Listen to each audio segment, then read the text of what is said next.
விழுப்புரம் மாவட்டம் செஞ்சி அடுத்த அங்கராயநல்லூர் பகுதியில் புதியதாக இடம் வாங்கி வீடு கட்டி உள்ள மத்திய ரிசர்வ் படை காவலர் சரவணன் பட்டியலின மக்கள் சுடுகாட்டு பகுதியை இடித்தது குறித்து போலீசில் புகார் அளித்துள்ளனர்.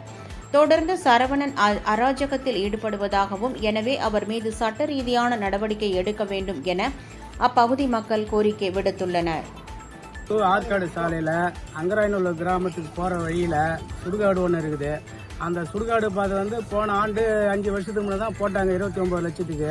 இப்போ இந்த நிலையில் தேவதானப்பட்ட சரவணன் என்பவர் அவர் இந்த ரோட்டை என்னுடைய பாகத்தில் இருக்குது, நான் அதில் எந்த தான் இந்த ரோடுன்னு சொல்லிட்டு அந்த ரோட்டை பூரா ஆக்கிரமிப்பு பண்ணி பக்கத்தில் இருக்கிற சுடுகாட்டில் இருக்கிற 4 பாடி பணத்தை நோண்டி ரோட்டில் போட்டு 2 சமாதி வச்சுட்டாரு. சுடுகாட்டில் இருக்கிற வேப்ப மரம்லாம் உடச்சி தள்ளிட்டாரு. அவர் பொதுமக்கள் கேட்கும்போது இப்போ லேடிஸ்லாம் அசிங்கமாக பேசுகிறார். ரொம்பமா அவர் சிஆர்பியில் ஒரிசாவில் வேலை செய்கிற அதிகாரத்தை பயன்படுத்தி நான் போலீஸ் சேர்க்குறேன், என்னை ஒன்றும் பண்ண முடியாது அப்படி இப்படின்னு சொல்லிட்டு அராஜகம் பண்ணி ரொம்ப இது பண்ணுறாரு.